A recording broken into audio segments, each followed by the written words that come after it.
يسرني أن أفتتح على بركة الله المؤتمر الرابع عشر للتربية والأسرة.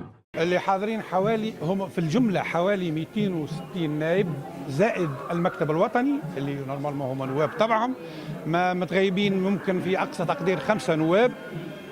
شنو هو الآخر؟ القوائم القائمات هم قائمة وشوي ياخذوا من بعضهم. على كل حال هما أضرب هذا كان بعد المكتب التنفيذي هما بالقانون الجديد، لأنه عندهم مراجعة نتاع القانون الأساسي. هما عندهم اقتراح، هو كان في السابق 21 ولكن ممكن توا يرجعوا 11 ولا حاجة هكا.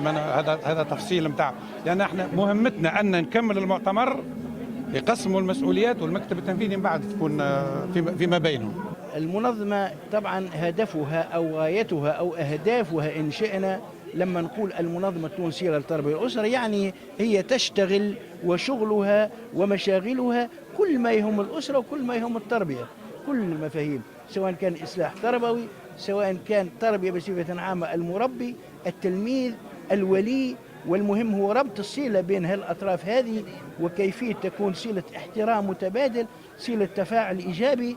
وكذلك الأسرة سواء كان من ناحية التوفيق العائلي اللي هي مهمة كبيرة تطلع بها المنظمة وخلق التقاليد فيها، أو تشغيل الشباب.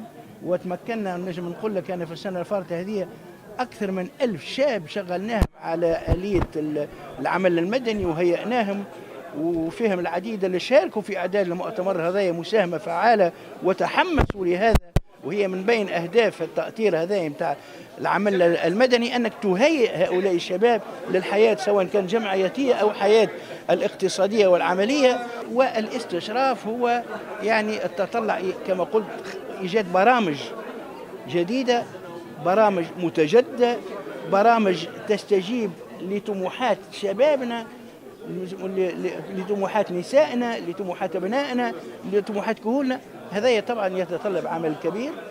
احنا ان شاء الله زاد كذلك بعد المؤتمر سوف نركز بصفة فعلية مركز للبحوث والدراسات والاستشراف، وهو انتم عندكم انا اول من نسمع بهذا مركز للدراسات والبحوث والاستشراف. فنقول يا جماعه قالوا ليش عملتوا قفصه؟ اولا هي قفصه قطعه من قطاع تونس، جهه من جهات تونس، ثم لابد ان نخرج بالجمعيات والمنظمات من العاصمه فقط.